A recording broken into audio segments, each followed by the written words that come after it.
The baseball playoffs continue on. We just finished the regional quarterfinals. Move on to the regional semis. Let's look back at the action in Region 3. Randy Byers, Houston5baseball.com. I'm Sam Kahn. Let's start with Brazoswood and Clear Creek. We knew it was going to be some high drama in Clear Creek for that one-game playoff, and boy was it ever, with Clear Creek making a late charge after being down 8-4 and getting a big-time pitching performance from Anthony McIntyre in relief to strike out the side and survive 8-7. What a game that was.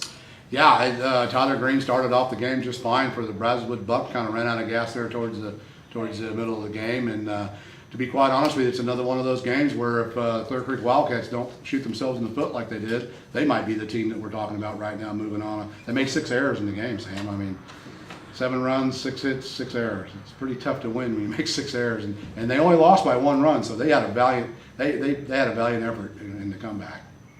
Let's go on to Katy and Atascocita down further the 5A bracket. Atascocita won Game 1. Katy came back in Games 2 and 3 to win with some great pitching. Matt Locust and Justin Cudd in Game 2. Keith Renuncio in Game 3. The Tigers move on to the regional semifinals, and they seem like a pretty resilient bunch. Well, they are. They're probably one of the most fundamentally sound teams in the Houston area, and they are every year, no matter what their pitching staff or their hitting staff is. But when you got Keith Renuncio, Tyler Herr, Matt Locust, Justin Cudd, Andrew Stump, and Jared Fancher, you have an all-star team right there. I mean, you got 6 guys right there. There's your all-star team. So Coach McPherson has the luxury of such a deep staff that he can move a lot of pieces around, both defensively and pitching-wise, and they all put the ball on the bat. Katy teams don't sit there and take a lot of called third strikes, and they don't swing through a lot of third strikes. They put the ball in place. And whenever you do that, you're going to be successful. Further down the bracket, Pearland swept Channelview. 2 double-digit run games for the Oilers. Are up to 75 runs in 6 playoff games, an average of 12.5 runs a game.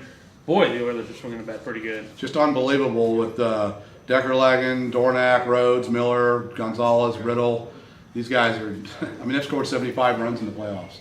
I mean, who would have thought? They've got a no-hitter in the playoffs. They've got 3 run rules, I believe, in the playoffs. At least 2, maybe 3. And they're averaging somewhere around 10 runs a game.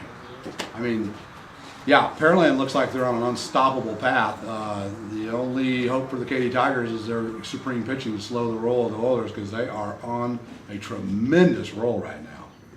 Let's go into Region 2. College Park swept the Woodlands 2-0. Swept the Woodlands for the season 5-0, and that 1-2 duo of Brett Hardenberg and John Simpson be carrying. But you mentioned Michael Aquino last week. He came in and pitched Game 1 solid, so they could save Hardenberg for this next series against Rowlett. But the Cavaliers getting some clutch play all over the diamond. Well, I mean, they've just got the Woodlands number. I mean, 5 of the Woodlands' 9 losses this year are at the hands of the College Park Cavaliers, and not very many of those games have been close contests. So they just basically have their number. Sims, like you said, Hardenbrook, Aquino, Brett Mooney, leading that defense and leading them at the plate along with Sims. They got plenty of pop in the bat. There's, I keep on saying it, there's no superstar flash going on. However, Sims is turning into one if he continues, through his senior year next year. But right now, there's no real superstar flasher, just a good team at every position, very deep, that does everything well, very well coached. They don't make a lot of mistakes, and if you make mistakes, they always take advantage of them. That's your look at the recap for Region 3 in the regional quarterfinals. For Randy Byers, Houston5baseball.com. I'm Sam Kahn from Baseball USA.